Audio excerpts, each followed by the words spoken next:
ಎಲ್ಲ ಸಮಾಜ ಒಳ್ಳೆಯವಂತಲ್ಲ. ಎಲ್ಲ ಒಂದು ಕಡೆ ಎಲ್ಲ ಡಿಸ್ಟಿಕ್ ಅಲ್ಲಿ ಎಂಟೈರ್ ಸ್ಟೇಟ್ ಅಲ್ಲೂ ಇಡೀ ಭಾರತದಲ್ಲೇ ಸಂಘಗಳಾಗಿದೆ. ಸರ್, ಸಂಘಗಳು ಬರಬೇಕು. ಸಂಘಗಳು ಏನಕ್ಕೆ ಅಂದ್ರೆ ಅನ್ಯಾಯ ವಿರುದ್ಧ ಹೋರಾಟಕ್ಕೆ ಬರಬೇಕು. ನೀವು ಸಂಘಗಳು ಎಲ್ಲ ಸಂಘಗಳು ಕೆಟ್ಟವರು ಎಲ್ಲ ಒಳ್ಳೆಯವ್ರು ನಾನು ಹೇಳೋದಿಲ್ಲ. ಒಳ್ಳೆಯ ಸಂಘಗಳಿದೆ. ಕೆಲವರು ಸಂಘ ಕಟ್ಟೋದೇ ವಸೂಲಿ ಮಾಡುತ್ತೆ. ದಯವಿಟ್ಟು ಅದು ಮಾಡಬೇಡಿ. ಅದು ಮಾಡೋದು ನಾನು ಬಿಡೋದಿಲ್ಲ. ಎಲ್ಲ ಒಂದು ಕಡೆ ಅಂಥವರಿಂದ ಈ ಅಧಿಕಾರಿಗಳಿಗೆ ಒಂದು ನಾವೇ ಎನ್ಕರೇಜ್ ಮಾಡ್ದಂಗೆ. ನೀವು ಅಧಿಕಾರಿಗಳು ಆನೆಸ್ಟ್ ಆಗಿದ್ದರೆ ನೀವು ಯಾರು ದುಡ್ಡು ಕಟ್ಟಬೇಕಾಗಿಲ್ಲ. ಇಫ್ ಯು ಆರ್ ಆನೆಸ್ಟ್, ನಿಮ್ಮನ್ನು ಯಾವ ಏನು ಮಾಡೋಕ್ಕಾಗಲ್ಲ. ಯು ಆರ್ ಡಿಸಾನೆಸ್ಟ್, ಬರ್ತಾರೆ. ಎಲ್ಲ ಸಂಘಗಳು ಬರ್ತಾರೆ, ಪ್ರೈವೇಟ್ ಅವರು ಬರ್ತಾರೆ, ಎಲ್ಲರೂ ಬರ್ತಾರೆ. ಎಲ್ಲವರೆಗೂ ನಿಮ್ಮ ಅನ್ನ ನೀವು ತಿಂದೇ ಇದ್ದರೆ, ಬೇರೆಯವರು ಅನ್ನ ಕೈ ಹಿಂಗೆ ಹಾಕಿದ್ರೆ ನನ್ನ ಪ್ರಕಾರ ನೀವು ಡೆಡ್ ಅಲೈವ್. ಸಮಾಜ ಇರಲಿ, ನೀವಿರಲಿ, ಯಾರೇ ಇರಲಿ, ನಾವು ಬೇರೆಯವ್ರ ಕೈ ಹಿಂಗೆ ಚಾಚಿ ನಮ್ಮ ಜೀವನ ಮಾಡಿದ್ರೆ ಅವತ್ತೇ ನಾವು ಸತ್ತಂಗೆ ಡೆಡ್ ಅಲೈವ್. ಅನ್ನ ನಮ್ದು ತಿನ್ನಬೇಕು. ನಾವು ನಮ್ಮನ್ನ ತಿಂದಾಗ ಮಾತ್ರ ಅದಕ್ಕೆ ಒಂದು ಪಾಸಿಟಿವ್ ಎನರ್ಜಿ ಬರುತ್ತೆ. ಬೇರೆಯವ್ರ ಅನ್ನ ತಿಂದರೆ ನೆಗೆಟಿವ್ ಎನರ್ಜಿ ಬರುತ್ತೆ. ನಾನು ಯಾರಿಗೂ ಶಾಪ ಕೊಡ್ತಾ ಇಲ್ಲ, ನೋವಿನಿಂದ ಹೇಳ್ತೀನಿ. ನಮ್ಮ ಅಧಿಕಾರಿಗಳು ಯಾರು ಕೋಟಿಗಟ್ಟಲೆ ಆಸ್ತಿಗಳು ಮಾಡಿದಾರೋ ನೆಮ್ಮದಿಯಾಗಿಲ್ಲ ಸರ್. ಮನೇಲಿ ಊಟ ಹಾಕಲ್ಲ. ರಿಟೈರ್ಡ್ ಆದ್ಮೇಲೆ ಹೆಂಡತಿ ಮಕ್ಕಳು ಆಚೆ ಬಿಸಾಕ್ತಾರೆ, ಊಟ ಹಾಕಲ್ಲ. ದಯವಿಟ್ಟು ಅರ್ಥ ಮಾಡ್ಕೊಳ್ಳಿ. ಅಟ್ ದಿ ಸೇಮ್ ಟೈಮ್ ಸಮಾಜ ನಾವು ಚೆನ್ನಾಗಿ ಬದುಕಬೇಕು.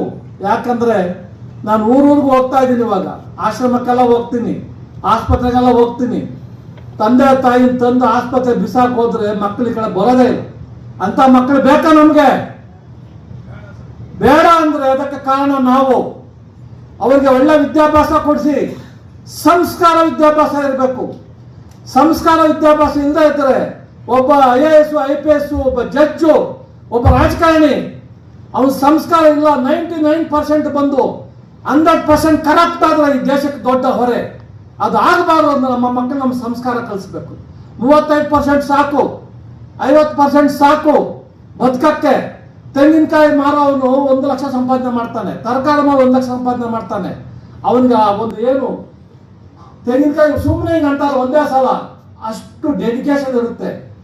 ಆ ಡೆಡಿಕೇಶನ್ ನಮ್ಮ ಮಕ್ಕಳಲ್ಲಿ ಬೆಳೆಸಬೇಕು. ನಾವು ಸಂಸ್ಕಾರ ಬೆಳೆಸಬೇಕು. ತಂದೆ ತಾಯಿನ ಕಷ್ಟಪಟ್ಟು ಓದಿಸಿ ಎಲ್ಲ ಮಾಡಿರ್ತಾರೆ. IAS, IPS ಆದ್ರೆ ಮಕ್ಕಳು ತಂದೆ ತಾಯಿನ ಬಿಸಾಕ್ತಾರೆ ರೋಡ್ಗೆ. ಮೊನ್ನೆ ನೋಡಿದ ಮೈಸೂರಲ್ಲಿ ನಾನು KSRTC ಡ್ರೈವರು ಅಮ್ಮನ ಕಾಲ ತಗೊಂಡು ರೋಡಲ್ಲಿ ಬಿಸಾಕ್ ಹೋಗ್ಬಿಡ್ತಾರೆ ನೈಟ್ 12 ಗಂಟೆಗೆ.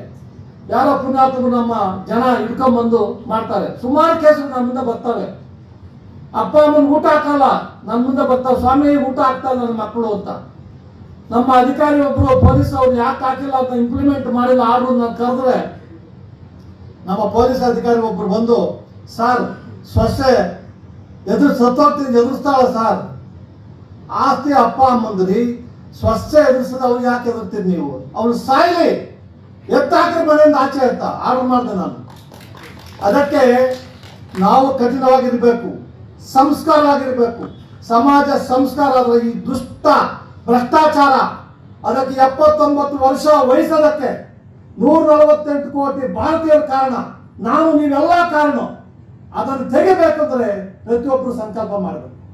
ನಿಮ್ಮ ವೃತ್ತಿ ಸರ್, ಭಗವಂತ ಎಲ್ಲರೂ ಜಡ್ಜ್ ಆಗಕ್ಕಾಗಲ್ಲ, ಎಲ್ಲರೂ AC, DC, SP ಆಗಕ್ಕಾಗಲ್ಲ, ಎಲ್ಲ ಅಧಿಕಾರಿಗಳಾಗಲ್ಲ, PDO ಆಗಲ್ಲ. ಯಾವುದೋ ಜನ್ಮದಲ್ಲಿ ಮಾಡಿದಂಥ ಪುಣ್ಯ ನಮಗೆ ಸಿಕ್ಕಿದೆ. ಆ ಪುಣ್ಯ ನಾವು ಒಳ್ಳೆ ರೀತಿ ಮಾಡಿದ್ರೆ ನಮ್ಮ ಜನ ನಾವು ಬಿಟ್ಟೋದ್ರು. ನಾವು ಭಗತ್ ಸಿಂಗ್, ಸುಭಾಷ್ ಚಂದ್ರ ಬೋಸ್, ಬಾಬಾ ಅಂಬೇಡ್ಕರ್, ನಮ್ಮ ನಾಯಕರನ್ನು ನೆನೆಸ್ಕೊಂತೀವಿ, ಮಹಾತ್ಮ ಗಾಂಧಿ ನೆನೆಸ್ಕೊಂತೀವಿ. ಯಾಕೆ ಅಂದ್ರೆ ಅವ್ರು ಮಾಡಿದ ಒಳ್ಳೆ ಕೆಲಸ. ಆಸ್ತಿ ಮಾಡಿದವ್ರು ಬೇಕಷ್ಟು ಯಾರು ನಾವು ನೆನೆಸಲ್ಲ ಸರ್. ಆಸ್ತಿಗಳು ಬೇಕಷ್ಟು ಮಾಡಿ ಹೋಗಿದ್ದಾರೆ. ಅವ್ರ ಆಸ್ತಿ ಅಲ್ಲೇ ಇರ್ತವೆ, ಅವ್ರ ಆಸ್ತಿ ಸಂಪತ್ತಿ ಎಲ್ಲ ಅಲ್ಲೇ ಇರ್ತದೆ. ಈ ಬಿಲ್ಡಿಂಗ್ ಇಲ್ಲೇ ಇರ್ತದೆ. ನಮ್ಮಂತವ್ರು ಬಂದು ಜಾಸ್ತಿ ಜನ ಹೋಗ್ತಾರೆ. ಈ ಹೆಸರುಗಳು ಬದಲಾವಣೆ ಆಗುತ್ತೆ, ಆಸ್ತಿ ಮಾತ್ರ ಅಲ್ಲೇ ಇರುತ್ತೆ. ತಿಳ್ಕೊಳ್ಳಿ ದಯವಿಟ್ಟು. ಅವಕಾಶ ಸಿಕ್ಕಿದಾಗ ಒಂದು ಒಳ್ಳೆ ಕೆಲಸ ಮಾಡೋಕ್ಕೆ ಪ್ರಯತ್ನ ಮಾಡಬೇಕು. ನಾನು ಮಾತಾಡಬೇಕು, ಒಂದು ದಿವಸ ಎಲ್ಲ ಮಾತಾಡ್ತಾ ಅಷ್ಟು ನೋವಿದೆ ಒಳಗಡೆ. ಎಲ್ಲ ಒಂದು ಕಡೆ ನಮ್ಮ RTC